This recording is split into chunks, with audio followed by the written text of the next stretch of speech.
sí. Bueno, Mariano, a partir de tu experiencia de gestión y pensando en los derechos que otorgan las personas que han cumplido su ciclo de vida laboral, ¿qué características crees que tiene nuestro sistema jubilatorio que lo diferencia de otros sistemas jubilatorios en el mundo? Bueno, uno primero para pensar los sistemas jubilatorios tiene que pensar los dos sistemas básicos, que son los sistemas solidarios o los sistemas de capitalización. Los solidarios son también llamados los de reparto. Y bueno, nuestro país justamente se enmarca en esos sistemas de reparto. ¿Qué es esto? Se crea un fondo y de ese fondo es donde las jubilaciones se pagan, no creándose una cuenta para cada una de las personas que aportan, sino que esa cuenta única, ese fondo único, es de toda la comunidad. Entonces se define una jubilación mínima, una jubilación máxima, y después, de acuerdo a los aportes de cada uno, ahí habrá una discriminación en función de lo que han aportado, pero básicamente lo que tiende es a establecer condiciones de igualdad, de que aportó, tuvo salarios altos y aportó mucho, no cobre demasiado, y que tampoco nadie se quede por abajo de una jubilación mínima. ¿Cuáles son los principales, bueno, a tu criterio, los principales problemas por los que atraviesa nuestro sistema jubilatorio hoy y hacia dónde nos dirigimos en materia previsional con la gestión Cambiemos? Los principales problemas que tiene hoy nuestro sistema jubilatorio tienen que ver con consecuencias de las propias decisiones adoptadas en los últimos años, ¿no? Que son decisiones que indudablemente van a contramano de las políticas que se llevaron a cabo hasta el año 2015. Hasta el año 2015 se apuntó a potenciar esta idea de solidaridad del sistema previsional, estatizando el sistema, o sea, dejando atrás el sistema de AFJP, de administradoras privadas de jubilaciones y pensiones, y además estableciendo, y por qué incorporó esta idea de las AFJP, porque cuando se hizo ese traspaso al Estado nuevamente de los fondos jubilatorios, con los fondos que manejaban las AFJP se creó el Fondo de Garantía de Sustentabilidad. Este fondo le da justamente sustentabilidad, como lo dice la palabra, al sistema ante situaciones de crisis. El sistema tiene un reaseguro. Bueno, lo que estamos viendo en los últimos tiempos es, la primera característica es que el sistema va perdiendo sustentabilidad. Pierde sustentabilidad por una política económica que hace que cada vez haya menos ingresos de aportes y contribuciones y también dispuestos, porque si se reduce la actividad hay menos ingresos de parte del sistema. Y también va a perder sustentabilidad porque va perdiendo ese reaseguro. Y un segundo punto importante a remarcar, que otra de las características es que tiene que ver ya directamente con la vida cotidiana de las personas, que pierden poder adquisitivo los ingresos provisionales, porque los ingresos provisionales con las últimas decisiones que se tomaron indudablemente han perdido la carrera a la inflación y a lo que son la variación de los precios, especialmente en el sector de las personas mayores. Y un tercer punto que no es menor también a remarcar es un proceso de asistencialización de la seguridad social, le decimos. ¿Qué quiere decir? Considerar que las jubilaciones también pueden ser no un derecho, sino un mecanismo de asistencia del Estado. ¿Y por qué lo decimos esto? Se sustituyó lo que antes era la moratoria provisional que permitía a mucha gente que no había podido cumplir los aportes o a reconocer el trabajo de las mujeres en el hogar, ese trabajo no remunerado, por una pensión universal del adulto mayor que tiene un ingreso degradado, es el 80% de la jubilación mínima, y al establecerse esta pensión que tiene esta degradación, de alguna manera, que además se le incorpora también algunos requisitos, porque si uno cobra otra asignación que no sea una jubilación o tiene algunos bienes como lo han reglamentado últimamente, también puede quedar afuera de esta pensión universal, marca que también hay una consideración peyorativa de este sector. Entonces vemos que es muy diferente a lo que se venía haciendo antes, porque claramente hay un deterioro de lo que nosotros consideramos que la seguridad social tiene que ser. Bien. Bueno, un poco recuperando lo que hablaste acerca del Fondo de Sustentabilidad, bueno, preguntarte qué es el Fondo de Sustentabilidad del ANSES y por qué cuando se habla de fondos públicos y de reservas suele...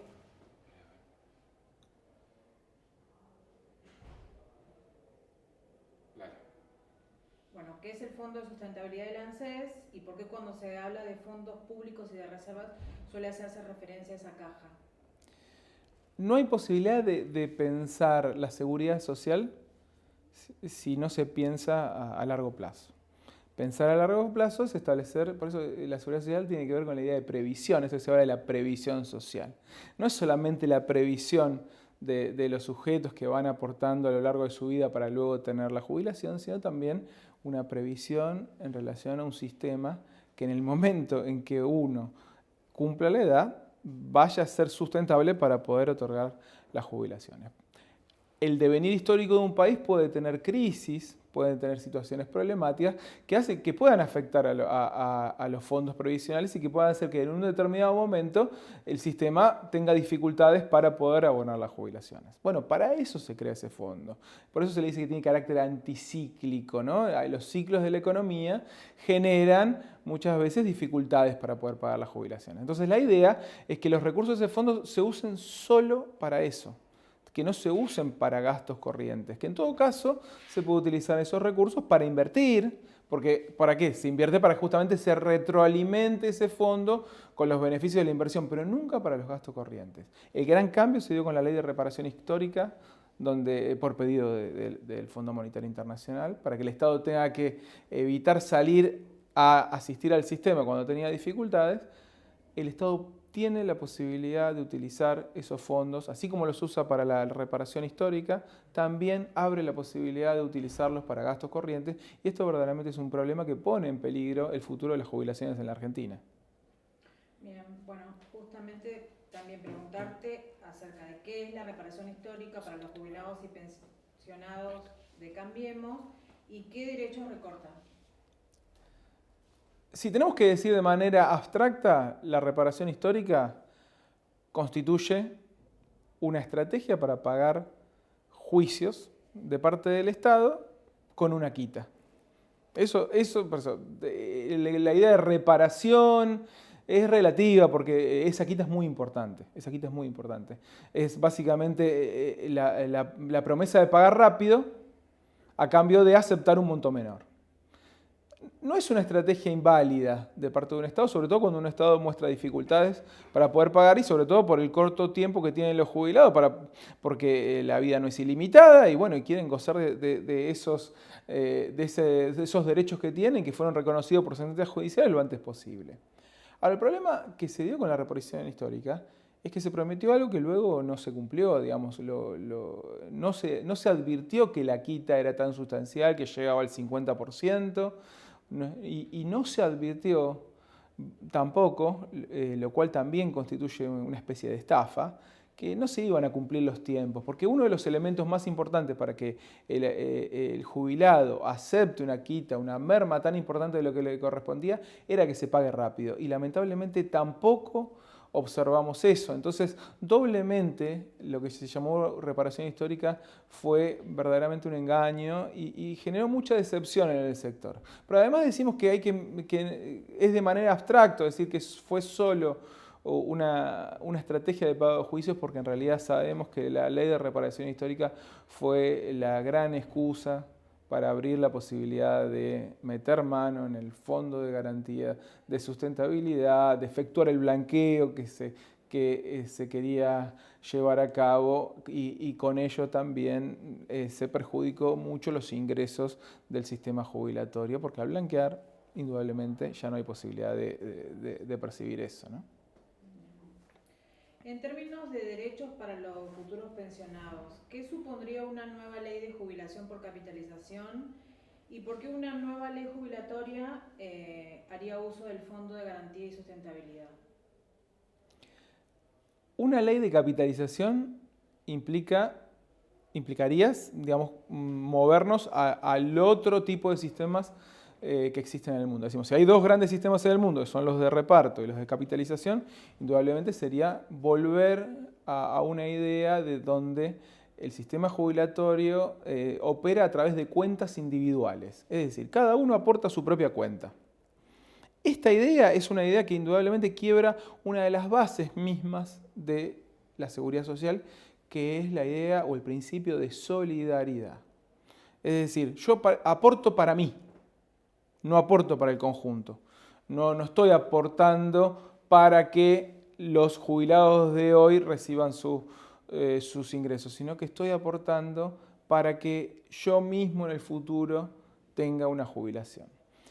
Esto trae como consecuencias o tiene un impacto muy importante en términos de desigualdad dentro del sistema. Indudablemente, quien aporta más recibe mucho más en los esquemas de capitalización y quien aporta menos recibe muy poco. Entonces se distancian, ¿no? los saberes, se hace mucho más desigual el sistema y esto constituye un problema porque verdaderamente la seguridad social se basa también en la idea de igualdad y tiene una función igualadora. Y además un segundo punto también importante y que tiene que ver con la efectividad del sistema. Nuevamente estamos en presencia de un dispositivo que puede poner en riesgo el sistema jubilatorio. En la Argentina el sistema de capitalización, y lo vemos en la práctica, esto no es teórico, no funcionó, no era sustentable. Requirió incluso que el Estado se haga cargo de lo que era un componente que lo pagaba el Estado, incluso a quienes habían optado por el sistema de capitalización, que era la prestación básica universal. Y así todo, cada vez las jubilaciones fueron deteriorándose más y impidieron llegar a haberes adecuados que recién fueron recompuestos con la estatización y con la ley de movilidad que se aprobó en el año 2009. Es decir, que un sistema de capitalización, en mi punto de vista, constituye un retroceso a lo que se ha logrado en la primera década del 2000 en relación a volver a tener un sistema solidario. ¿Nos podrías explicar básicamente cómo es el índice que utiliza el ANSES para actualizar los saberes jubilatorios? Porque, bueno, tengo entendido que existen ciertas diferencias entre el índice, bueno, son dos siglas, ¿no? El ISBIC y el RIPTE. Entonces, bueno, queríamos preguntarte para que nos expliques básicamente cómo son esas mediciones, cómo se realizan esas mediciones para actualizar los saberes jubilatorios. En relación al índice ISBIC y al índice RIPTE, que son dos índices para efectuar la movilidad de las jubilaciones, uno que fue ordenado por la Corte en un fallo en el año 2009 y otro el que pretende aplicar el ANSES, tenemos que decir que los dos son índices relativos a salarios, para no entrar en tecnicismos, ¿no? Solo que sabemos de la dispersión salarial que hay en rubros en las diferentes actividades en la Argentina, con lo cual el ISBIC, que toma construcción y industria, que fueron sectores muy dinámicos hasta el año 2009, indudablemente va a tener un porcentaje mayor para la actualización que lo que va a tener el RIPTE, que tiene que ver más con un promedio general.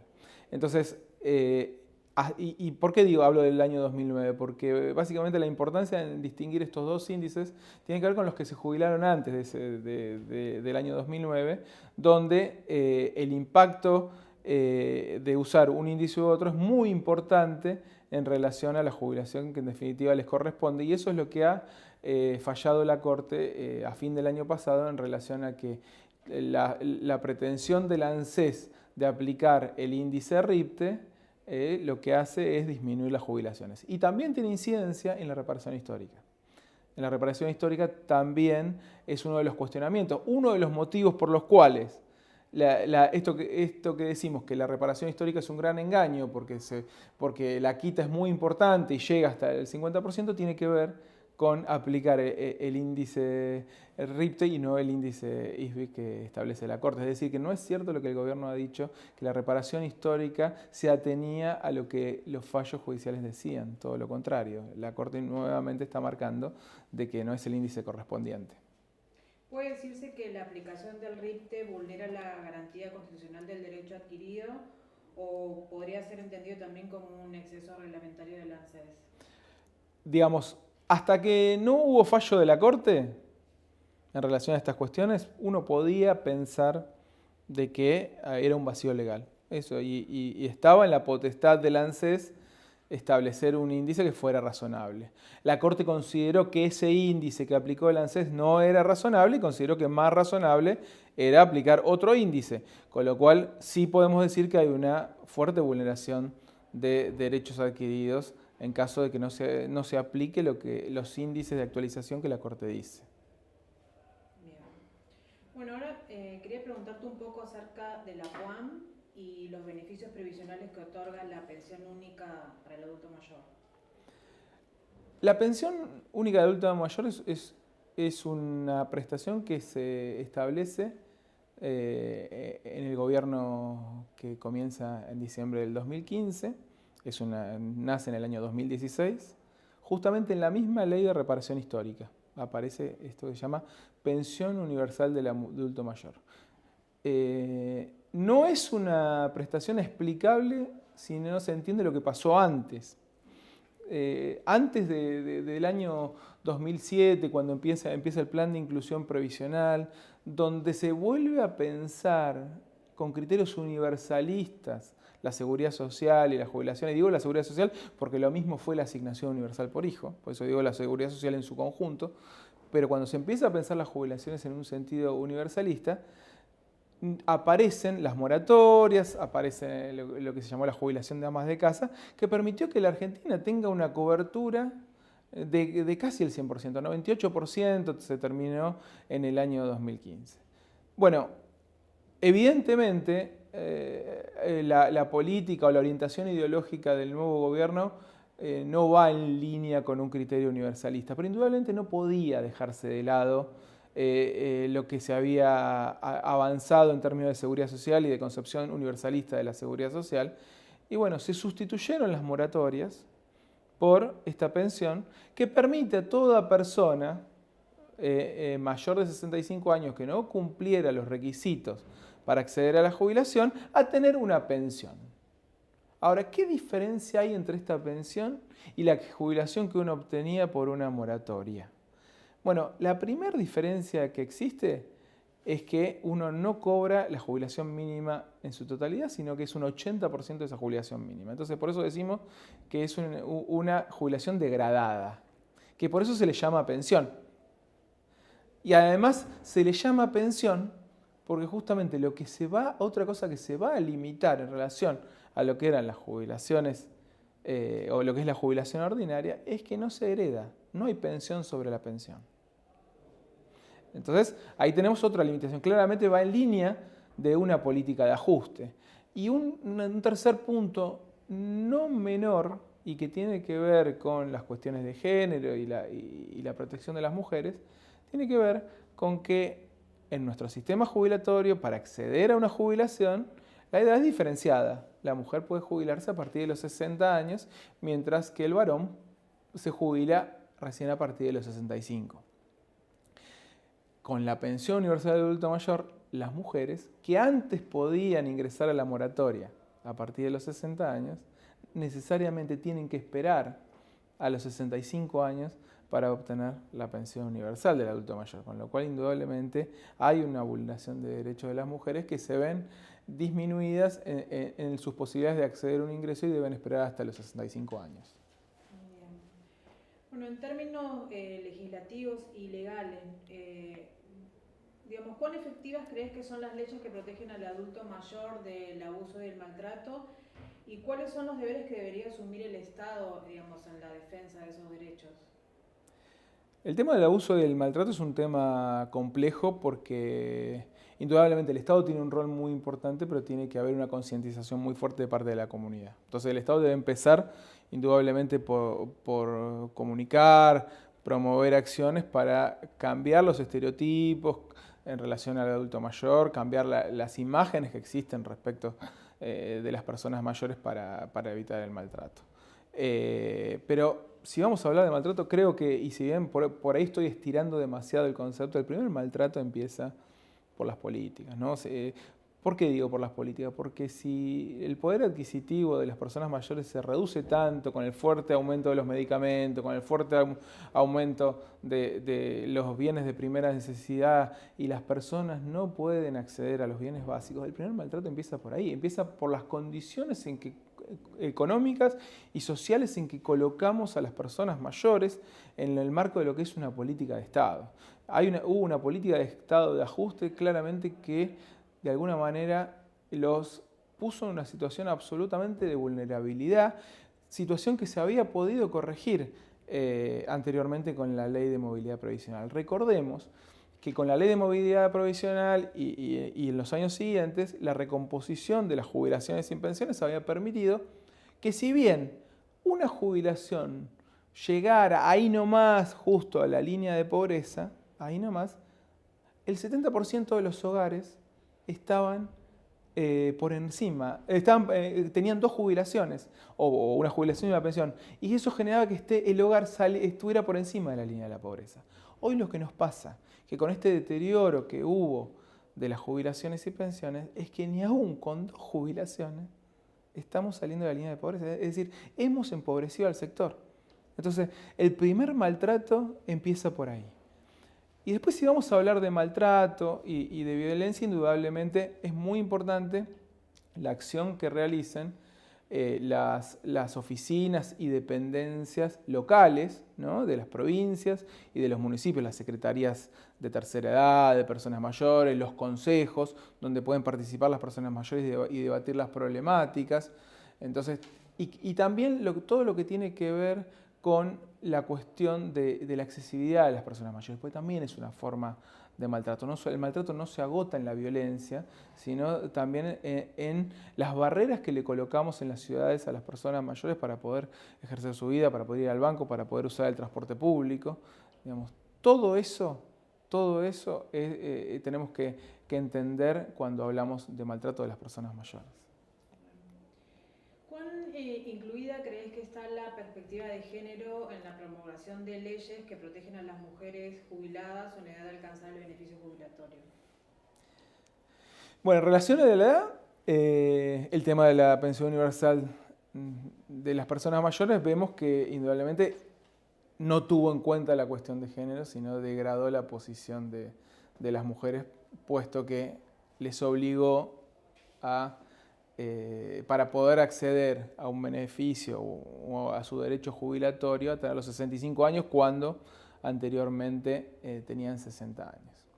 De todos modos, la cuestión de la edad, ¿no?, que en nuestro país es diferente para jubilarse de los varones y las mujeres, los varones a partir de los 65 años y las mujeres a partir de los 60, en el caso de la jubilación ordinaria, es discutida.